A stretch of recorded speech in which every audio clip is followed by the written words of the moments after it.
What's going on, guys? Craig Allen here, and This is a special interview. I'm here at StuffFlyPeopleLike.com headquarters, and also, amongst other media companies. But does it matter? We don't know.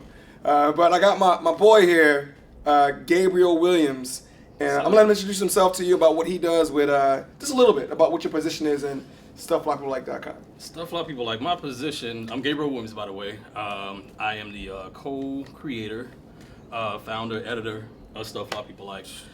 So I pretty much oversee the entire site along with my business partner. Yeah. And Shout out to Ray Holiday. yeah, so that's pretty much it. I mean, alongside that, I have my own media group. It's called Gabriel Approves Media Group. The reason I named it that because I started a hashtag on social media, and I started everything I approve. I started using my name with the hashtag Gabriel Approves. Right. So people were like, "Oh, you don't have a site, this and the third." I'm like, "No, I have stuff. A lot of people like it." I said, "But they gave me the idea of starting my own site. So soon that site will be up as well, which will include mostly music, but also the clients that I work with. So in that media group, I work with up and coming artists, signed and unsigned. And I have no idea who signed him. I said some crazy shit the other day, like, yeah, the Brandy signed to you. He was like, dog, no, I don't represent Brandy. Man. Yeah, I was like, what? I said some crazy shit. No, we put together a dinner for Brady, so that's probably why you got it. Oh, I get it. Okay. Yeah. Yep. So, but yeah, I help signed and unsigned artists to get placements through social media and on sites and stuff like that. So I do premieres with Vibe.com. I do premieres on our own site. Yeah, you're doing a lot, man. You got a picture with Oprah? Got a picture with Oprah. But before we get to a lot of that, I want to give you guys a backstory, because if it just seems like I'm too comfortable around this guy, there's a reason why. I've known this guy for a couple years now, or he's known of me, I've known of him, just put it like that. And he knew me when I was just trying to figure my thing out, to be honest. And I would always pop up in these events, and he'd be like, dude, who do you know here? How'd you get in here? The straw that broke the camel's back is when I was in the same building to interview someone last year, and I didn't know Gabe worked here. Gabe walks in the door and sees me like, dude, this is too much. You have my job now? How funny was that, bro, when you saw me when you walked through the door last year? Yeah, I was quite surprised. I was like, what are you doing here? That was the first thing I said, remember? Yeah, you were like, what are you doing here? That's when you know your grind is going right, man. But, speaking of grind, I just want to start from the beginning, man, and just applaud you, because, the more I got to learn about you, and it's an honor to first be here, because I know you've seen me grow, Yeah. And doing my thing, and I'm trying, but do you approve so far? I definitely approve, man. Thank you, man. We're trying to go the right way. You've been moving, doing your thing, so man, I'm proud of you, man. And then just seeing how you moved, man. I mean, Miami-Dade Community College, Right. Now I was watching something on Viceland with the Ross. You see that to the Ross and the Khaled. Yeah. And Ross mentioned something in there where it was like, it's all about that man on top kind of vibe out there in Miami. Mm-hmm. And do you feel like that kind of? I mean, and then you moved to LA. But do you feel like that Miami experience kind of led you to kind of be gritty out here in New York and make your site what it is today? Yeah, I mean, I left Miami with the intentions of doing something in entertainment. And at the time, for me, I just felt like Miami wasn't moving in that direction as far as what I wanted to do. I wanted to be an A&R first. Oh, word. So that was my whole thing. I was like, okay, I'm either going to go to Atlanta, LA, or New York. So LA was the first stop I made. So I was there for about 6 months, and I met a number of people, got a lot of contacts, this and the third. But LA just wasn't sitting with me at the time, so I left LA and went to New York, and I've been here ever since. I've been in New York for 11 years, and so I tried to, work at different record labels and try the whole A&R thing and this and the third, but that wasn't quite working. They were laying off people left and right. There were pink slips being passed around, this and the third, so it was hard to get in, and you could only get in if you were like an intern, and then if you intern, you would be a secretary. So, and that's how you work your way up, which is cool, but I wasn't in school at the time, and I didn't want to go through all of that. So I just kind of went the regular route, got me a regular 9 to 5, because I had to make sure my bills were paid. And so while doing that, I worked at, I was selling cell phones for about 7 years. That's crazy. I mean, the thing to me too, man, is like I was talking about this today that, how I got started, and it was rough in the beginning, because you have to you have to make these connections organically. You just can't be like, yo, And but you've been doing this since like what, 2000? You started in 2007 with the site, but you've been doing it before that. But what was the grind like in LA as opposed to New York? Do you feel like your site would have made it more here as opposed to there? I mean, you have to look back on it. You think No, I in LA? think the focus that we had, it could have made it in both places. It could have made it in both places. But I think as far as the work ethic that we had, it would have been better off here, or it is better off here. And then from New York migrating to other, cities, states, or what have you. So, but I feel like New York was the place for what we wanted to do. We wanted to be organic. We wanted people to see our faces. At the time, no bloggers were showing their face at all. It was like maybe one or two, probably, but no one was showing their face. They were hiding behind their blog. So the first thing we did, we went and got a photo shoot done, and we put our faces up top. The fly guys. They call them the fly guys, ladies and gentlemen. So that's what we did, and that's what made it organic. And then not only on top of that, we were just honest about all of our stories, and we told the truth. We didn't sugarcoat anything, but we weren't rude. So, and it's funny, it's so random because our very first posts, I think, were about Bluetooth headsets. Oh, where? And how you should not wear them in the club. It was just like you shouldn't wear Bluetooth headsets anywhere, people. Nowhere. But you're one half of the team, and you got Ray Holiday out there. I know he's done stuff with Rockaware. I mean, online and things like that. Yeah, when we first started, actually, maybe about a year and a half. You met him here in New York. Yeah, that's crazy. I met him in New York at my job. He was head of security of all the security guards at my stores. So that's how we met, because he had to check on them every day or every other day. And then we instantly just clicked right away when we met each other, and then everything just kind of fell into place. And then we realized we read the same blogs every day and stuff like that. And we were like, you know what? Let's do something. We need to start our own blog. Like, we know everything. I've been in the industry. He was someone in the industry back in the day, as a dancer and stuff like that. So it's like everything kind of fell into place. So at the time, and I was a stylist at the time, helping this guy named Lewis Johnson, who took me on and helped me with the whole fashion thing. So that's how I started doing styling. And that kind of fell into place, and I started meeting Diddy, and I started started hanging out at Bad Boy, and then all that stuff just kind of just fell into place, man. I mean, how much would you say that your music business background played into a lot of what you're doing now? Because it has to be, because music business, that's a lot of things that people don't know. Like, I want to get to Lauryn Hill so bad. I want to segue to Lauryn Hill, but I'm going to save that one. But how much do you think business in terms of music and your background plays into what you're doing now? I come from doing background vocals, from R&B to gospel, doing a little songwriting here and there. Your whole family sings. Singers in your family? Just about the whole. I have singers in my family, but not the entire family sings. Not all of them. You might be a choir out here. Jesus. But I mean, growing up in church, I have a heavy background in church, so I kind of study music from that point. And then, from the music that's being played around my house, my grandparents played gospel, my mom and uncle played R&B and pop or whatever. So listening to that stuff and watching Video Soul every day and looking at different music, so I just kind of studied those things and studied the music and everything like that. So that kind of helped me kind of understand where the music was coming from and what you have to do and what you have to look like and this, that, and the third. So, being a stylist kind of helped me visualize what they should look like and what they need to do. And is it true you were a stylist for Kirk Franklin? Or you were kind of a... we styled Kirk for a magazine at the time. All right, and this is, I swear... Kirk Franklin, Boris Kudrow. Okay. Yeah. Yeah, you're right. I think I had this like idea that you had a gospel background because of just like looking through certain things. But I want to talk Kirk Franklin for like 1 second. Now, his album is called "Losing My Religion," which came out a couple months ago. In that interview, did you feel like he's really losing his religion? No, he's not. No. One thing about Kirk is always, he never really per se followed the exact structure that churches would, throw at us. You got to do this, you got to do that. No, he always, as you can tell, went in another direction, but still respected that original book. You know what I mean? So he's never the one that's going to do everything that everybody else is doing because it's the traditional way to do it. But what if someone questioned and say, well, he stated in that interview he doesn't want to go mainstream, but then he has a joint with Kanye. Is that kind of, would you think people are like, oh man? Because his thing is he's never trying to go mainstream. Okay. It's just that he appeals to the mainstream crowd, so they want to work with him because of what he does. Okay. So, and he's fans of Kanye and everybody like that, know, and stuff like that. And he doesn't point fingers at anybody. He know Kanye goes off sometime and this, that, and third, but he doesn't point the finger at anybody because everyone is going through something. Right. Whether you're acting like Kanye or you're not, or you're quiet. Everyone's going through something, and everybody has their way of dealing with it. So, like he said, he told me he'll find his way through, and people will leave him alone. Right. and that's just what it is. I mean, I listen to the album. I mean, I personally, I jam with it. Yeah. I found one joint today I really love. So, I can't remember the name. I would have told you guys.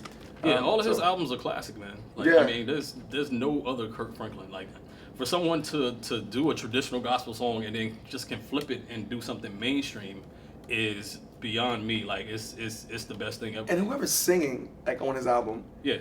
I'm like, who are these people? Yeah, he has a They few. can make you feel and religious in 5 minutes. Yeah, they're all out of the church as well. You know, Yeah. Isaac Caree, Anasia Figueroa. There's a few, you know, of his singers that have been singing for years. You know, so And he's award winning. yeah, he's award winning. You like how I dropped that one? Segway alert. But Kirk is the man. Kirk is the man. I never question anything that he does because he appealed to me when I was younger and Right. still does now. What was your favorite Kirk Franklin song? Mine was the Christmas album he came out with. That was my joint, man. I have so many favorite songs, man. Melodies from heaven. I have so many favorite songs, especially with the album with God's Property. Yes, That's probably that was a good one. My favorite album, you know, out of the albums that he's done. I think that actual album actually kind of Yeah. it actually broke into mainstream and brought people, you know, Mhm. from the world, as they say, into Christianity or that whole thing. Right. Yeah. But speaking of award winning, man, I don't know if you guys can see this up here, but we have the website of StuffFlyPeopleLike.com, which, you know, and I don't want to say it like that. It's award winning. They're really doing it. I mean, you won awards. I mean, for best fashion blog. Yeah, we've been fashion blog, best black blog, you know. So we've been recognized by Essence, by Black Enterprise, and a few others, man. And yeah, doing it. And off of the site, like 2 years in with the site, when we first started, we got invited to do a Rockaware campaign. Crazy. So they put a few bloggers together to do an actual campaign, and we did a photo shoot and stuff like that, which was crazy. When I saw you on Sirius XM, I saw you on Sway in the Morning. Again, let me repeat. Major baller alert. Khaled Boys, don't play yourself. When I saw you on Sway in the Morning, I'm like, yo, my man Gabe. And it's so funny because I met Gabe through a guy named Butterman. You probably all know him. He was on Sway in the Morning. Gabe was Sway in the Morning. So I'm like, I'm in good company right now. You did amazing on that interview, man. And the one thing you just stunted on that joint, you and Ray, Sway was like, yo, how many you got free clothes? And Gabe goes, oh, you just gonna go right in. You can go right into that right now. And Ray Holiday goes, you know, we get a couple free boxes. It has to be more than that now because that was last year. I mean, you guys have to get triple box of free clothes now. Yeah, we get a lot of free stuff, especially from Entree. Shout out to Entree. Can I get a sweatshirt after this? Can I get a sweatshirt? So you gotta press them. You gotta press them when you see them. But yeah, people send us stuff. They want us to wear it and you know, socialize it and stuff like that. Not only that, they know that we're out and about and we go to different events and different fashion events and stuff like that. So they want us to wear the stuff. And as long as it's nice, you know. You'll wear it. I mean, again, these are the fly guys. I've never seen this guy not fly. And then we feature it on the site too, of course. So that is true. And then speaking of the site, man, so I personally have this to say. I do love the site. But what is the difference between, if you guys can see this, but it's that they have an icon for entertainment, stuff like people like TV, music, you have fashion, you have fly news, and then you have the word. Yeah. My question is, what is the difference between fly news and entertainment? What separates that? Fly news is mostly good news. So instead of putting it just under entertainment, Yeah. if it's something good, like say Alicia Keys won an Oscar, which she might in the future, never know. We'll put that under fly news. Right. So it's mostly good news and good things that's happening to good people. That's pretty much what it is. Entertainment is just entertainment. Like, you know, if let's say Kim Kardashian takes another naked selfie, who cares? we'll put that on entertainment. Do you care? Or depending on, I love Kim. I'm not gonna lie, but if she takes a random picture, we'll put it. We have this other. It's an old subject line, but we still use it every now and then called randomonium. Randomonium. So we will put stuff under like stuff that just doesn't look right or just comes off kind of crazy. Gabe, I gotta be honest with you, and this is the most comfortable I've ever felt in an interview. But when you say you love someone, I don't trust you. Why? Because I saw when you vividly said you love TLC. I do. And then what do you feel about Chili? Well, I don't know. I just said. See? See what I'm talking about?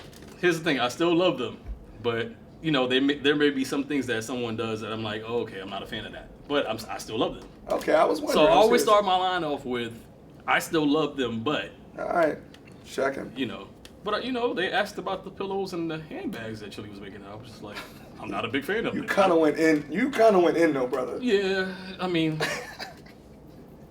my bad, Chili. I gotta say though, man, you got over like 50 videos on the site. That I mean, it's probably more than that now, but my favorites were one. I'm gonna tell you one, Eve. I love the Eve interview that you did. She was really dope. I want to ask you about that because she was promoting Barbershop 3, which already dropped April 15th. Mm-hmm. You guys can still go catch it. Good question too, man. I gotta give you credit for this one. I think you asked her something about a girl supergroup, and she gave her certain actual people who were in the group. Mm-hmm. Some of which like Trina, Salt and Pepper, Queen, Nikki. That was a surprise. Yeah. Ray and I were sitting in the interview, as a matter of fact. We were sitting in that interview, so we mixed up a few questions. So, okay. Mm-hmm. I feel like she left some out. Well, can we acknowledge that? She couldn't. She said it was so many that she wanted to add. She just couldn't think of everyone all had to together. say it. But she was saying a few names. It was edited, but she mentioned a whole slew of names, including Nikki and everybody all else. that. Yeah. So. But Lauryn Hill. Mm-hmm. She's in that conversation. Yeah. I mean, what do you think about Lauryn Hill overall? I love Lauryn. I mean, you know, her album, Miseducation of Lauryn Hill, is one of my favorite albums. Yeah. Whenever we ask someone, you know, this question about, you know, if they can only take 3 albums with them to an island, what albums would they take? She's one of the 3. In just about every single conversation. But yeah, I feel like as of lately, okay, you saw my eyes. You know, you have to be on time to you know, for your concert. And for those who don't know the situation, right, that happened in Atlanta. Yeah. So, you know, she showing up 3 hours late, 4 hours late, or, you know, however she was late. You can't do that. You know, you have people paying you whatever she's getting paid, $100,000 or $150,000. I don't know. I'm sure it's in that range. Yeah, it's in that range. You can't be late. If anything, I will be 24 hours ahead of time, or I'll be there the day before, sitting on stage doing sound check all day or something. I don't know. And I hate this to be like a mean question, but like, do you think she's suffering from mental issues? I mean, from the money business side of it, and then the, you know. Yeah, when it comes to mental health, I don't like speaking on that too much because it's something very, very personal. But you know, I do think she's dealing with something. She has been for a while. She hasn't really been too together since her last marriage. So, you know, and I just feel like she's just been kind of gone since then. And you know, whether she's gotten over that, I don't even know. But I want her to get back into a good place. Yeah, and, of course, and to be on time, you know, and stuff like that. Lauryn's a dope artist, you know, but you can't keep doing certain things. Like she was recognized as a legend. Now they're trying to denounce her as a legend. So don't play yourself again. So Lauryn Hill's always a legend. But you know, the thing is that you have to show up on time, and you have to, you know, come through with your performances. You can't get on stage and be racing through songs. Yeah. And that's what she does, and people are not enjoying the song actual because thing. She's singing the song so fast. And I just think she needs to stop before she actually ruins her name. I would hate. And then no one will care anymore. I would hate to see her fall from grace, maybe like Whitney Houston. Right. I mean, well, your name is still up there in legacy, but things happen. You have to be careful because these fans, they'll turn their back on you in a minute. Yeah. And that's what it is. So she just has to be very careful. It's a different time and a different place now. And there's social media and stuff like that. So they can easily report that, oh, she was 5 hours late again. You know what I mean? Like, you have to be careful. Like you said, the memes do everything. Right. They do everything. In fact, she said she had to align this and align that. Like, nobody wants to hear that. True. Nobody wants to hear that. So on the flip side, and much love to Lauryn fans, and I don't want that to be a problem for any of you. I just mentioned that. But on a happier note, I'm happy about Erykah Badu. Yeah. And not kind of like the resurgence, but kind of like okay, cool. Of course, this is locked up. Things happen sometimes. You got to get this on. But I'm happy about the resurgence of Erykah Badu. I feel like that one award show she hosted, BET Hip Hop Awards, she did amazing. I'm looking forward to her new album, to be honest. Yeah. I can't wait for that. What do you think about it right now? Erykah It's Badu good for the can't- culture too. Yeah, I mean, she can't be touched. I mean, she's a legend in my mind. Hands down. To me, not even in my mind. I just feel like she is. Period. Yep. So, and she makes great music. She's always stuck to her guns and say what she says and says what she means, and not giving a flying, excuse my language, a flying fuck about what anybody thinks. And that it is what it is. She shuts you down on social media if you say something too hard. I mean, she shut Iggy down hard. It's funny because I was doing this radio show last night. I'm not a fan of Iggy, and so you say why? Well, you know what? I feel like there's a battle you fight and there's a battle you don't fight. Mm-hmm. I feel like even if Iggy's music was considerably pop and you just enjoyed it, just whatever, her comments off record make her music in my opinion, it makes her music look bad. Right. What do you think about that? It made her look bad. I mean, it's the thing is that you're rapping and you're not necessarily from the culture of rap, you know what I mean, or hip hop. So if you're saying something sideways, everyone is looking at you like you're crazy because they're like, well, you just got here and you don't represent hip hop. And is her being white hurt? Yeah, it definitely hurts, especially some of the things that she says. So it doesn't come off, right. And from what I've been told, she's changed. She's not the person that she was before. She's not as humble as she was before. So, and that's not a good thing either. Now, you guys don't feature a lot of white artists on your site though. We do. There's a few like pop acts, but they still have to have somewhat of a soul, representation. So like Joss Stone and some things like that. Yeah. Right. So, but sometimes we do go a little pop depending on the artist, Right. Stuff like that. So, and sometimes the artist may go pop, but they can be soul at the same time. Gotcha. So, but yeah, I mean, between Iggy, I'm just glad she kind of slowed down on her tweets and stuff like that. I'm glad that Azalea Banks' Twitter account got. Should that not have been happened? That should have been happened. I've been tired of hearing about Azalea Banks. And Eve mentioned that would have been, I know people hate her. Yeah, I hate her too, Eve. Like, no one likes Azalea Banks. No. Eve said that she likes Azalea. No, she likes her lyrically. She said that I know people hate her. Yeah. But I think she's dope lyrically. Yeah. I'm telling you, Eve, I don't like Azalea Banks. But her response, you could tell that she really likes Azalea. Like, of course. She's at some point. I'm sure she's sweet, but they should have deleted that shit a long time ago. Yeah.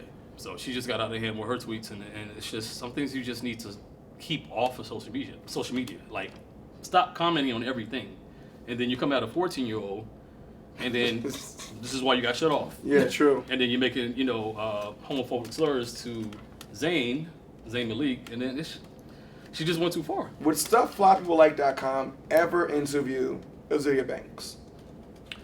I would. I think we would, yeah. Just to see, I mean, I saw her Hot 97 interview with Ebro, but I still want to speak to her just to see exactly where she's coming from and why she does what she does. Right. So, and not only that, it'll be good for views. It'd be good for views. We'll get some good page views off of that. Yeah. So, yeah, come on. Took a break from views. Now back to that. Speaking of that, Drake is everywhere, man. Views just dropped.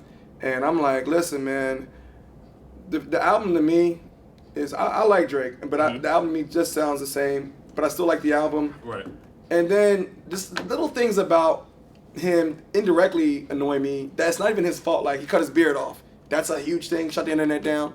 But I'm like, you didn't just see this man sell 850,000 copies in 1 week? Mm-hmm.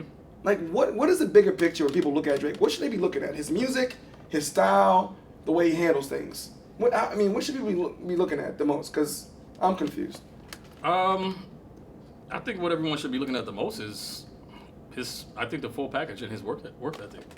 I mean, the music is good. Lyrically, he's good. Whether he's getting help or not, I don't care. Me neither. I don't give a fuck. Style-wise, his rap style is cool. As far as the fashion side, he's not really known for that. But he's in GQ magazine as one of the top dressed men in the game right now. I don't know where that came from. I don't know either. Yeah, but other than that, I mean, maybe they put him in there for credit situation or because he has his shoes out, and now you're at the clothing line too. Oh, he just have the new views, OVOs. Yeah. Right. Yeah. So, I mean, I don't know. But other than that, I mean, Drake is Drake. I don't think there's any other like him. You know what I mean? Like his work ethic, his music, everything, his sound. He's making moves. And I think people should take note. That's who you got to go in the interview. Yeah. You got to get him on the interview, though. Yeah. That shut the internet down. People should take note and watch what he's doing, because he's doing what he's supposed to be doing. He's doing what you're supposed to do when you're in the music business. You're supposed to move that way. You're supposed to write songs a certain way. You're supposed to, create anthems. All his songs are anthems. Now, this is my second year here, and I feel honored to be here, second year. But last year I was here. I remember you guys had a Meek Mill poster. You guys have a Meek Mill poster somewhere lying around here, somewhere crazy. Yeah, somewhere in the office. It's somewhere in the office. Now, speaking of Meek, man, can he come back? Is it possible for him to come back after Drake just slaughtered him with back-to-back? It's kind of sticky with me. I mean, I feel like he could come back. I mean, I don't think he's really completely done. As long as he doesn't come back, throwing eggs at Drake again, because nobody wants to really hear that anymore. He keeps doing it. I just want him to make his music and how he was making it before, because he's a dope artist. True. You know what I mean? So I think all the Drake stuff just needs to end. I mean, and I'm sure he's probably over it by now, hopefully. I don't know. I guess Drake is still texting or emailing Nicki or whatnot. So hopefully Drake stopped, and everything is done. And that was my big thing about the whole thing. I'm more curious about the Nicki and Drake relationship.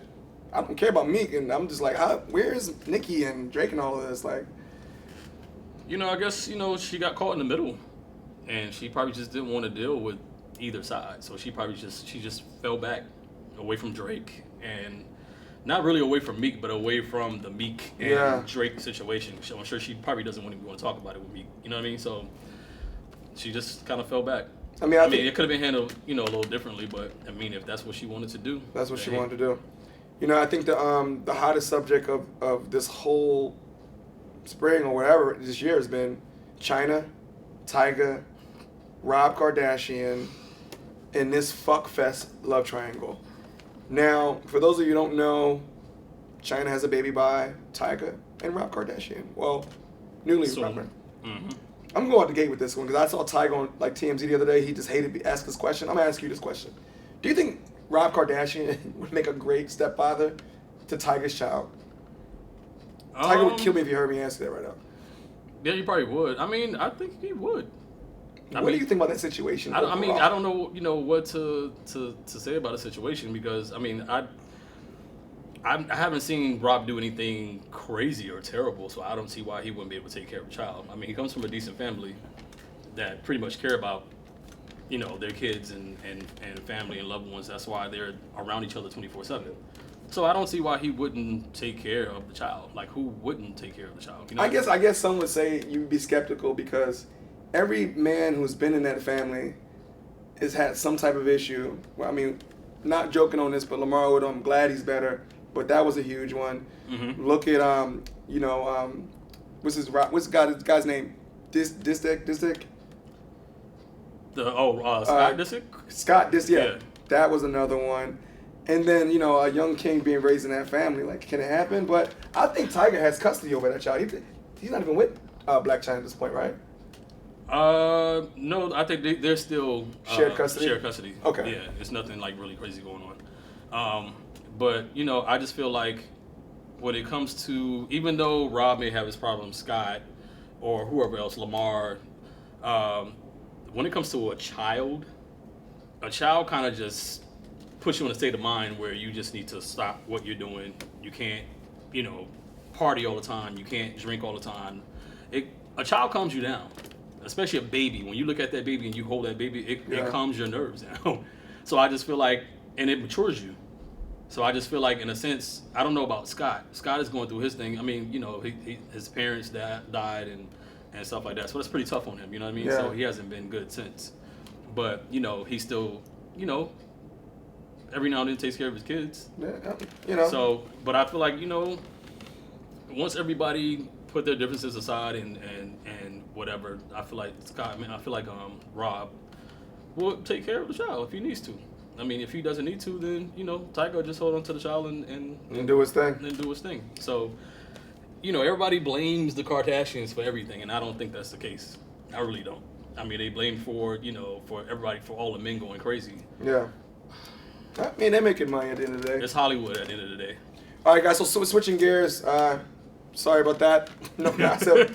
Let's talk Summer 16 releases. They are featured on your website, sir. You have some good ones, and I know one of your contributors had actually posted some on your website, which is stufflikepeoplelike.com. I have 3 that I want you to kind of give me your opinion on. Now, Independence Day was single-handedly one of the best films of our generation. Mm-hmm. Why? Because of Will Smith.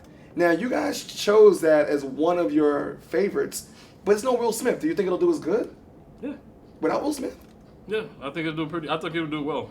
I mean, there's a new guy on there that's an up and coming actor. Well, actually, the lead, as far as the focus is on him, and Will has been talking to him and kind of mentoring him, about the movie and stuff like that. So I feel like he will do a good job taking Will's place and as the lead character and make it and then graphics and the whole production thing now is even more advanced than it was when the movie came out as well, when Will was in it. So it's going to be even more crazy.